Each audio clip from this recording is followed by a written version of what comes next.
Well, we're here today to talk about the evolution of a puppet horse. But actually, we're going to start this evolution with a hyena. The ancestor of the horse. Okay, we'll do something with it.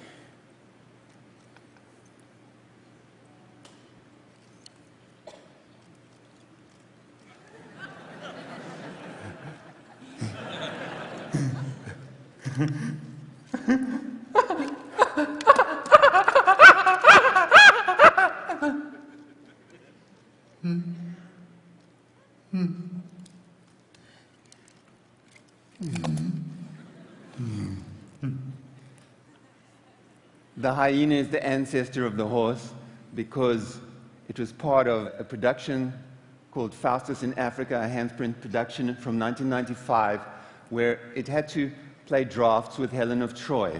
This production was directed by South African artist and theatre director William Kentridge. So it needed a very articulate front paw.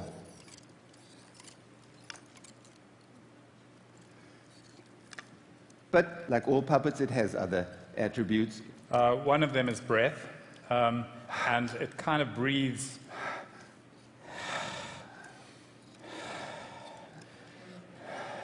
Breath is really important for us. It's the kind of original movement for any puppet for us on stage.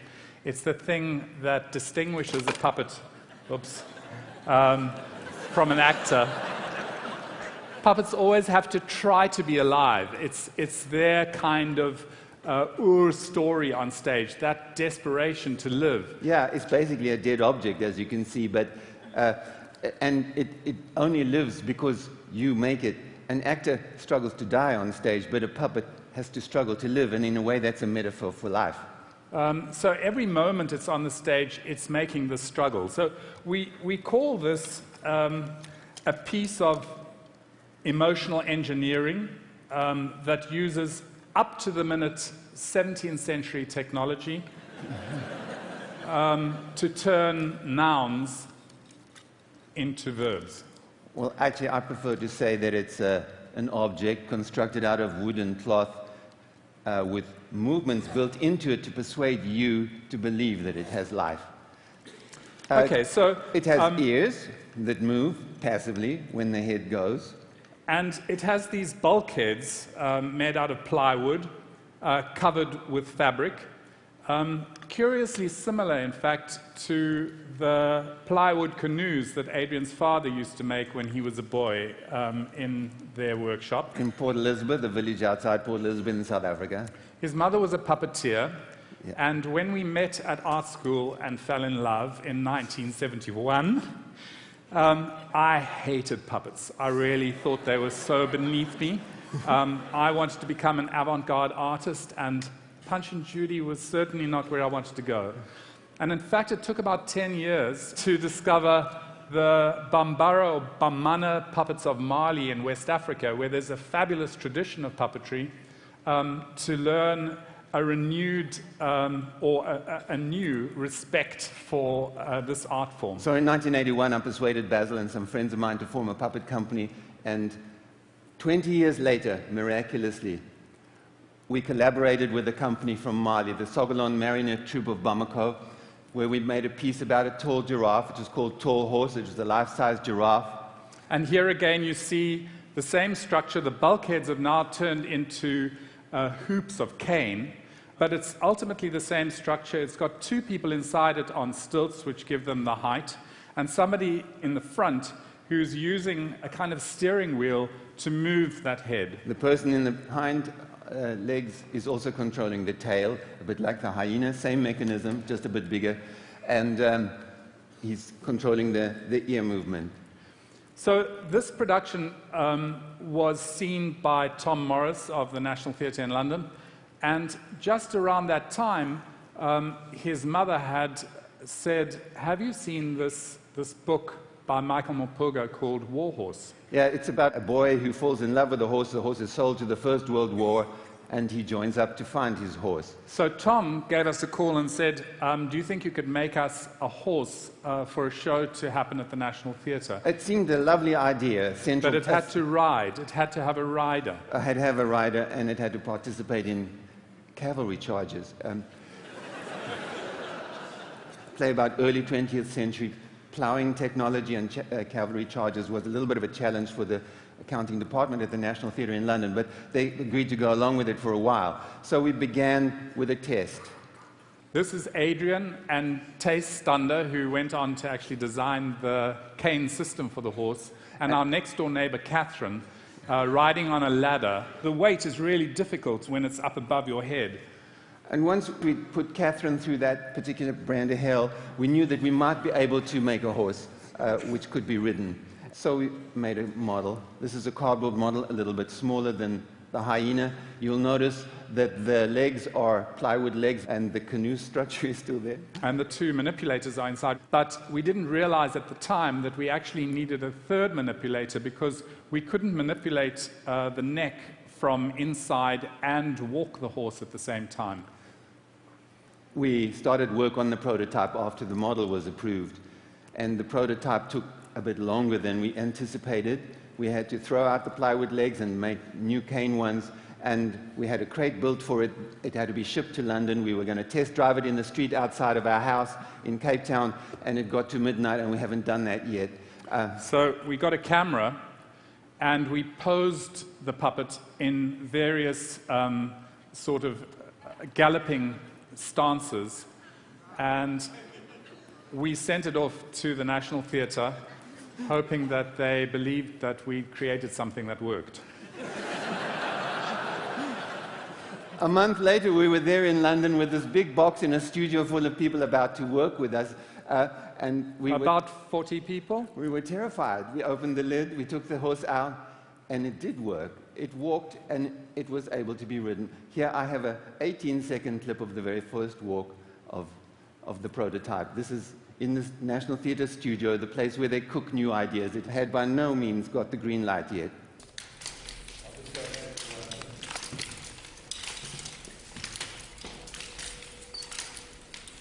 The choreographer Toby Sedgwick invented a beautiful sequence where a baby horse, which was made out of sticks and bits of twigs, grew up into the big horse.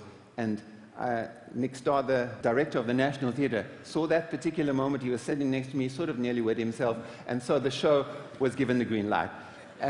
We went back to Cape Town and redesigned the horse completely. Here is a plan. And here is our factory in Cape Town where we make horses. You can see quite a lot of skeletons in the background there. The horses are completely handmade.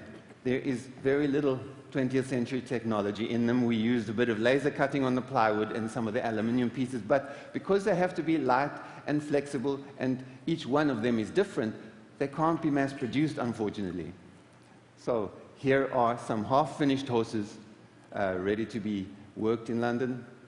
And now we would like to introduce you to Joey. Joey boy, you there?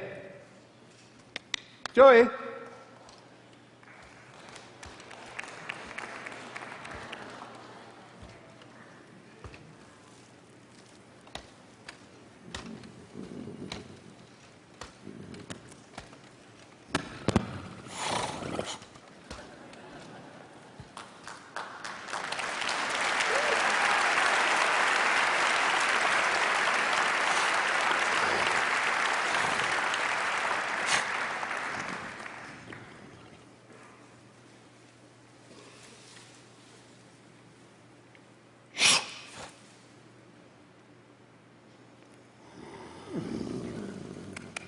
Joey.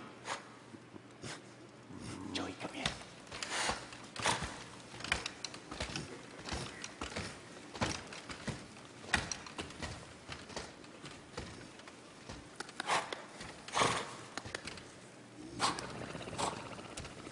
No. I haven't got it. He's got it. It's in his pocket. Joey.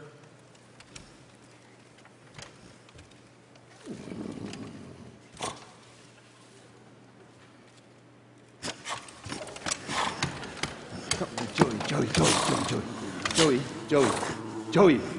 Shh. Come here. Stand here where people can see. Come. Move around. Move around. Come. That's it. I'll just like to describe. I won't talk too loud. He might get irritated. But here, Craig is working the head. He has bicycle brake cables going down to the head control in his hand. Each one of them operates either an ear separately or the head up and down, but he also controls the head directly by using his hand. The ears are very important, obviously, and a very important emotional indicator of the horse. When they point right back, the horse is fearful or angry, depending on what's going on in front of him, around him. Or when he's more relaxed, the head comes down and the ears listen either side. Horses' hearing is very important. It's almost more important than their eyesight. Over here, Tommy's got what we call the heart position. He is working the leg. You see the string tendon from the hyena. The hyena's front leg automatically pulls the hoof up.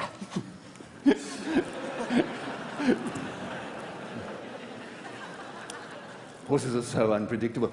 And the way a hoof comes up with a horse immediately gives you the feeling that it's a convincing horse action. The hind legs have got the same action.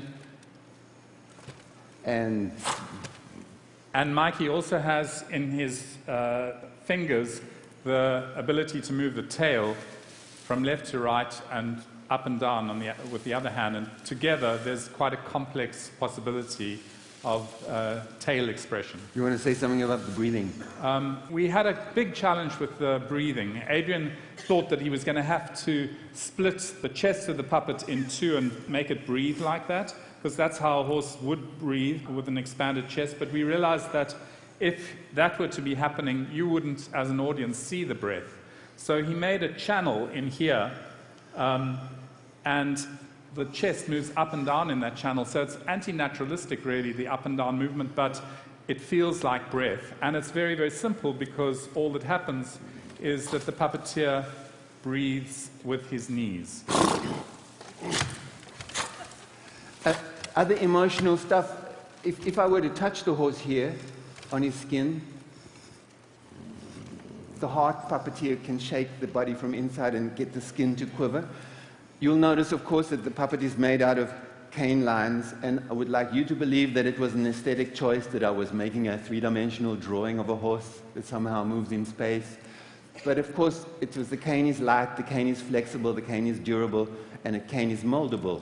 And so it was a very practical reason why it's made of cane. The skin itself is made out of a see-through nylon mesh, which, if the lighting designer wants the horse to almost disappear, she can light the background and the horse becomes ghost-like. You see the skeletal structure of it, or if you light it from above, it becomes more solid. Again, that was a practical consideration. The guys inside the horse have to be able to see out. They have to be able to act along with the fellow actors in the production, and it's very much an in-the-moment activity that they're engaged in. It's three heads making one character. But now we would like you to put Joey through some paces.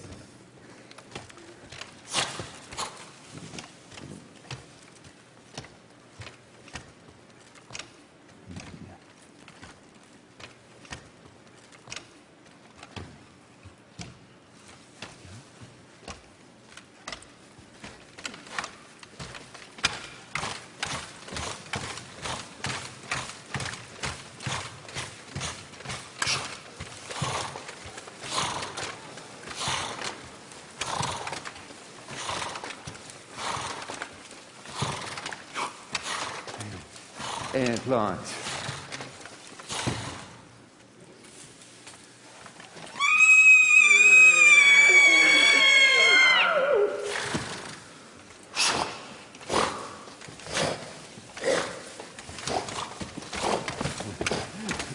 Thank you. And now just...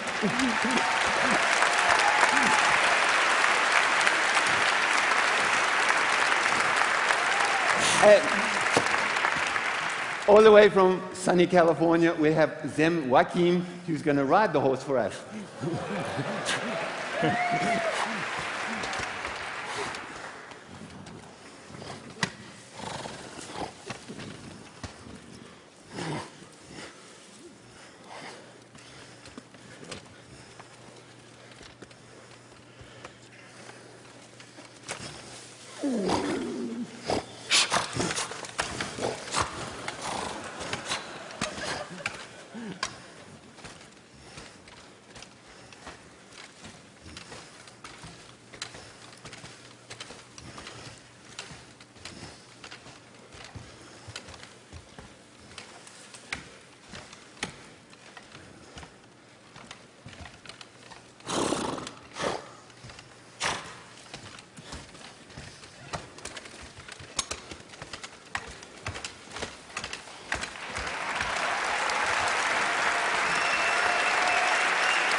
So we would like to stress that the performance you see in the horse is 3 guys who have studied horse behavior incredibly thoroughly. Not being able to talk to one another while they're on stage because they're mic'd. The sound that very large chest makes of the horse, the whinnying and the nickering and everything, that starts usually with one performer, carries on with the second person and ends with the third. So Mighty Brett from Leicestershire.